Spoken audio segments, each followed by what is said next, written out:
I have 2 days ahead of me, 2 days to write down all that I need to write.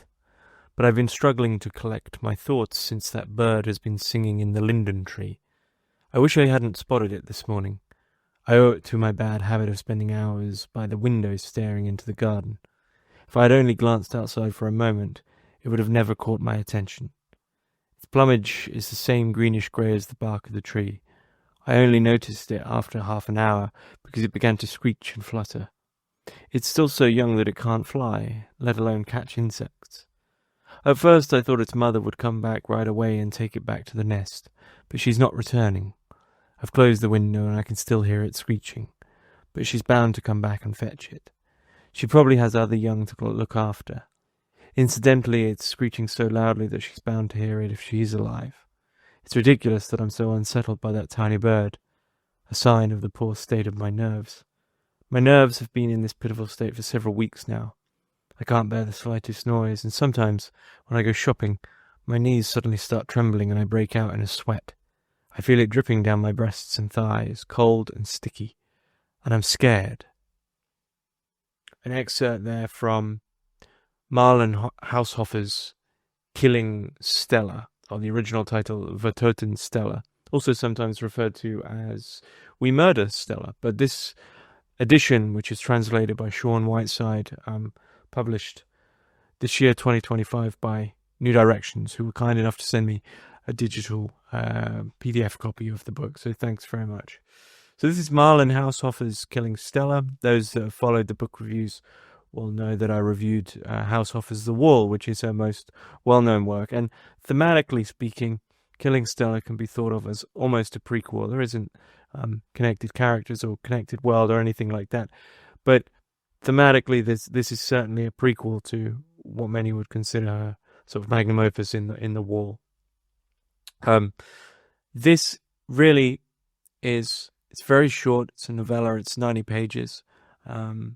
Less than 90 pages actually, of a protagonist, Anna,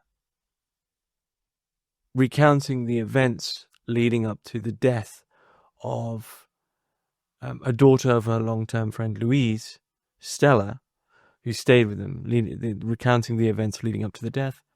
And it's a book of cowardice, it's a book of guilt, it's claustrophobic, it's slippery, it's untrustworthy, and you're dealing with an unreliable narrator whose unreliability is completely intertwined with a hidden foundation of bourgeoisie comfort, and specifically Austrian nuclear family life of a certain period that should never, by its own temperament, should never be disturbed. And I want to describe this book really as a modern, as in modernity, confession. It's a modern confession for someone who doesn't really have anywhere to turn, but still has to deal with the feelings arising that are completely not in cahoots or in agreement with the worldview that they have been imbued with since they were young, as a worldview of etiquette and respectability and Austrian strictness and Austrian keeping up appearances, and the very feelings of guilt and regret and worry and sadness and tragedy which arise in our protagonist Anna. She is in this, the whole book is a confliction of what to do with these when she really should be in control of them. Or she feels she should be in control of them.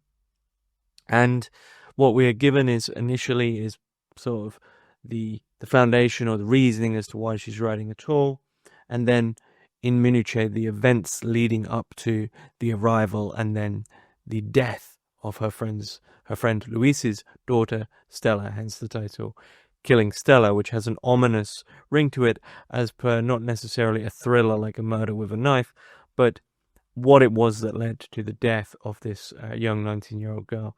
But there's a very short paragraph that I want to keep in mind as I referred to it as a confession before retelling the plot. So this is just a short paragraph. Of course, I could continue running away from the knowledge, but I've had enough of running away. I know that admitting my guilt won't make anything better. It won't even come as a relief to me. I've never understood the benefit of confession. It may exist for other people, and I hope it does, but the powers to which I am subjected do not forgive and forget. And I think it's an extremely key paragraph of the whole book, because at one and the same time she's explicit about the confliction that she's caught within. I never understood the benefit of confession, and yet the whole book truly is a confession as to the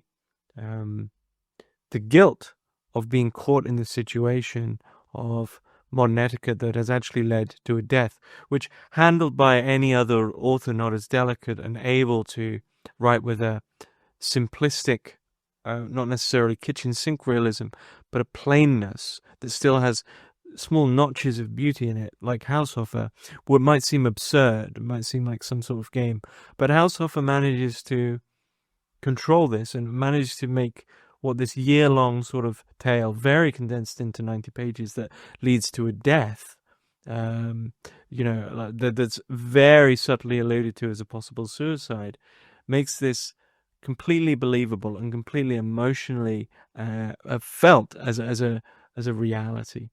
But I just want to go through the plot, and I think in terms of the plot, the book that jumped out to me that I've read that for me is closest to this, and nowhere near as this is nowhere near as complex, but in the feeling of being led astray, being led, being waylaid. There's a lot possible red herrings of character, of never really having the truth of the matter, and the characters themselves, in their explicitness of acknowledging the truth between the lines, they know it, is that there's a third truth that they just can't get to. And that other book would be Nabokov's Pale Fire, which I've also reviewed. Now, of course, Nabokov's Pale Fire is heralded as one of those great complex masterpieces of technicality. And this certainly isn't that in terms of its technique and its sort of interwoven puzzle pieces. But this certainly does feel like a domestic puzzle to be worked out. And in 90 pages, it's an incredible feat of character exposition and world building. There's this very deep felt sense of sort of Austrian suburban claustrophobia, of being completely caught within that familial, repetitive, habitual life, is done exquisitely. So, as I've said, Louise asks her longtime friend Anna, the protagonist, to house her daughter Stella for the year, so that Stella can attend a school nearby. They agree very reluctantly. Anna is protective of her peace, of her quiet, of her habits, but she's also clearly protective of keeping up appearances. She's a 40-year-old woman with 2 sons, with a womanizing husband who doesn't want to let in this 19-year-old unsophisticated rural teenager who avoids the trappings of the life that Anna would like to project with makeup and perfume and fashion. And so Stella is very shy and unsophisticated, and this alienates her immediately from the family, but especially from Anna, it seems. And meanwhile, Stella's mother has departed on a vacation with her boyfriend, maintaining no contact. And so we have this sort of person of tension amidst a family with no real means to exercise themselves from that. And as I said, Anna is well aware, and it's made very apparent in the text, of her husband Richard's serial cheating, but has never found the courage to confront him. Anna's courage comes from a sort of bitterness, a sort of internal hatred that's spewed largely at Stella at times. Her husband is a sort of pillar of the community, seizes every opportunity for infidelity, makes very little effort to conceal any of this, frequently returning home late and making up all these excuses, and of course Anna there detecting all these lies, basically. And then there is also the young daughter Annette, who remains completely oblivious to this all, and a 15-year-old Wolfgang who recognizes what's going on but doesn't want to broach the subject. There is a Freudian psychoanalytical line through the thing, and so we're given this picture of dare I say it, a trembling, fairly regular household that in its transparency we're given all the all the illusions and the appearances that they wish to keep up are made very apparent to us in their fragility. And so we're given this sort of trembling mess of modern issues that people don't admit to: infidelity, unhappy marriage, keeping up appearances, the oblivious children, an unhappy bourgeoisie, middle class, specifically Austrian household. This is our world, and it's not a nice world. And it's a world that maybe if it didn't have, in a certain sense, the scapegoat, which is Stella, it would just sort of crumble under its own hubris. But it doesn't, because Stella is there and begins in this with what really happens in the book is a tragic transformation of Stella from away from her, as the books, as Anna says, this sort of unsophisticated girl, through to the fashionable appearances, through basically to keeping up appearances. But what happens is that the womanizing husband then notices Stella and begins pursuing her, and basically becomes pregnant, and is then an abortion is then sought out, and then Stella continues to pursue Richard, the husband, after he abandons her, and then this horrible, painful domestic situation of infidelity, failed marriage, and familial life of ignorance and willful ignorance on the part of Wolfgang, and unwillful ignorance on the part of Annette, and this horrible feeling of suffocation, claustrophobia, and just wanting to leave. And of course, in that small paragraph that I said, Anna says, of course, I could continue running away, but I've had enough of running away. But that's a complete lie. She still is running away. And so upon Stella discovering Richard's newest affair, she throws herself beneath a truck, and everyone then avoids discussing the true motivations for this suicide, instead claiming they believe the death was accidental. That seems very straightforward, but the way this is written about, the death is written about in the text, you only really learn these little tricks of the middle class mind, we could say, midpoint or by the end, and realize the realization of the truth of the suicide. Whereas at the start, it very much seems like a familial talking about someone just so happened to be hit by a truck. And the book and the text and the plain style of Haushofer is very crafty, like that. It's very slippery.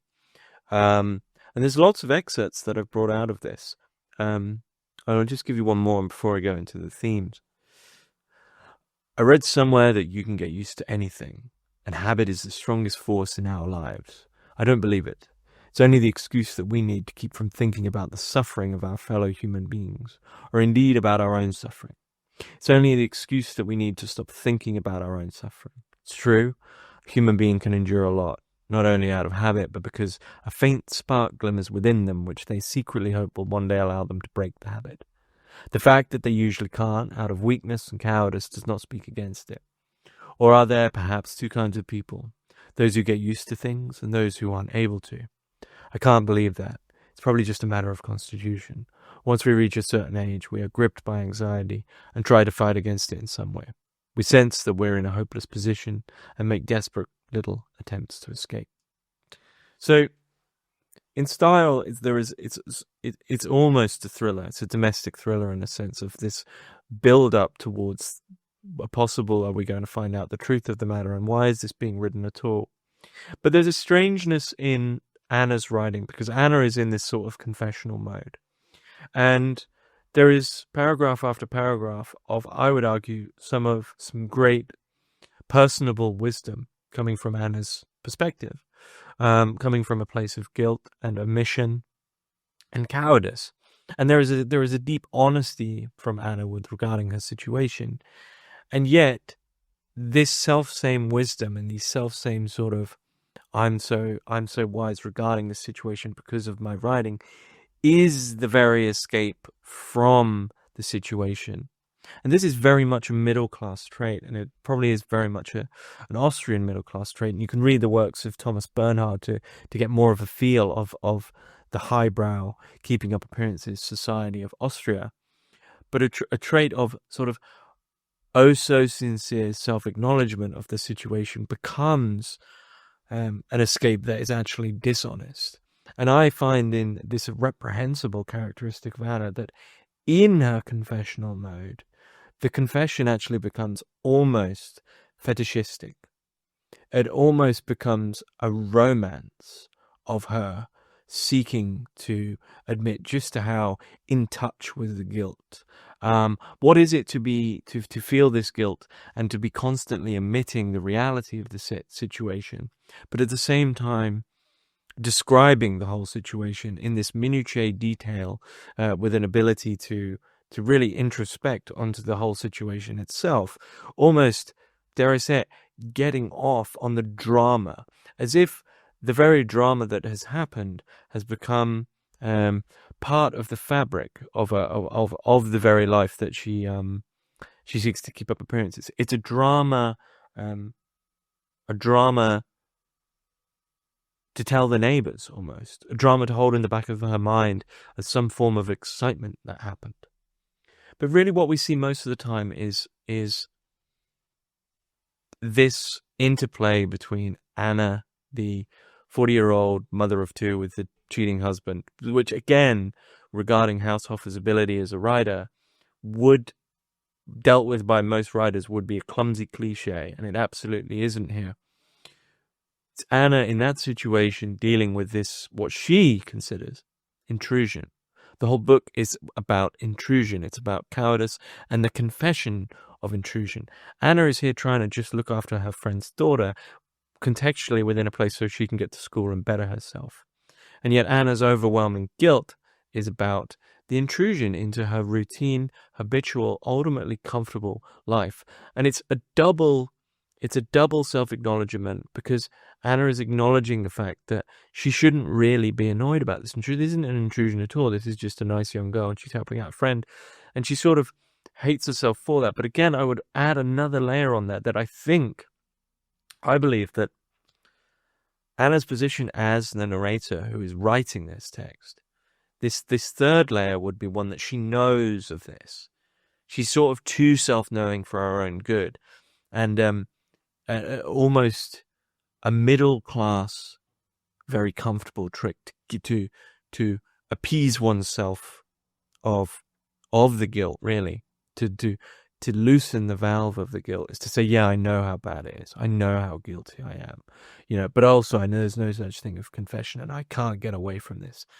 That isn't really sitting with the pain, sitting with the reality. That's beginning to weave a story to make you still out as, even if you might be villainous, let's say, you're still in control. You're still the one who can say, I really understand the situation.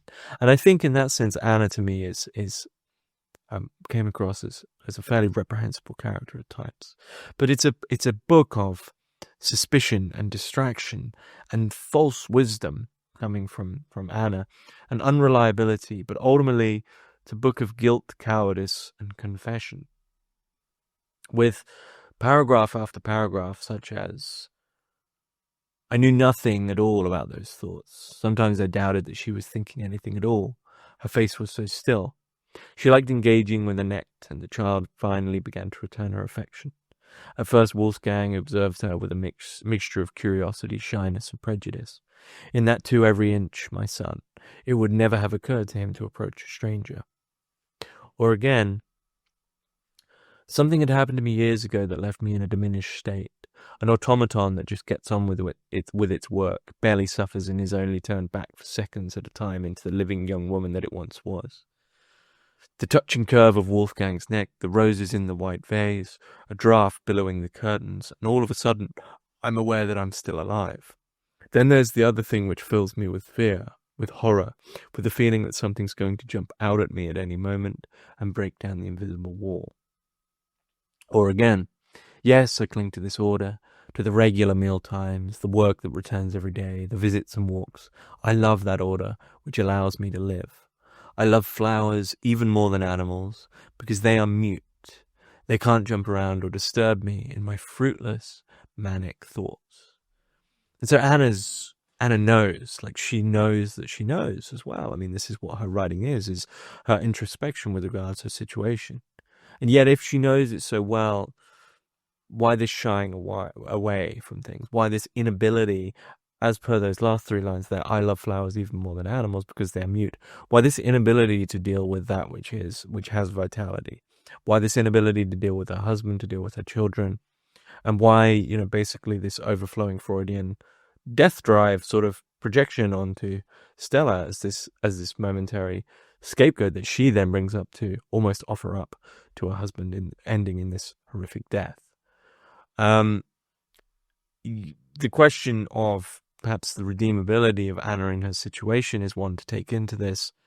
The tension between Anna and Stella, of course, but equally when you're focusing on the character elements and the narrative of the characters, one thing that's ignored that I think is a character unto itself because of its subtle nature is the familial bourgeoisie middle class household and life that can do something to people and make them unable to feel. And the worst thing that it can do is make them able to believe they can feel. So they can see it, they can theorize it, they can intellectualize it. Anna is intellectualizing her guilt. She's intellectualizing even her bitterness, even her acknowledgement of her husband's infidelity. She's intellectualizing the tragedy. But intellectualized emotions aren't emotions, they aren't feelings. And what is constantly just beneath the surface is a bubbling up of feeling that just doesn't seem to get through because there's something so suffocative and stifling and claustrophobic about that middle class form of keeping up appearances that something just can't get through that would allow for some break. And she even acknowledges the break, but in acknowledging and again intellectualizing the break, it's not a real break. Everything's kept at this horrible distance. But those are my thoughts on Marlen Haushofer's Killing Stella. It's a very short. You'll read it in one sitting because it has a real beat to it. It has a steady, stable, almost orderly rhythm that, because it's punctuated with the fact we know of this death behind it and the almost strange gossipy excitement of this household life.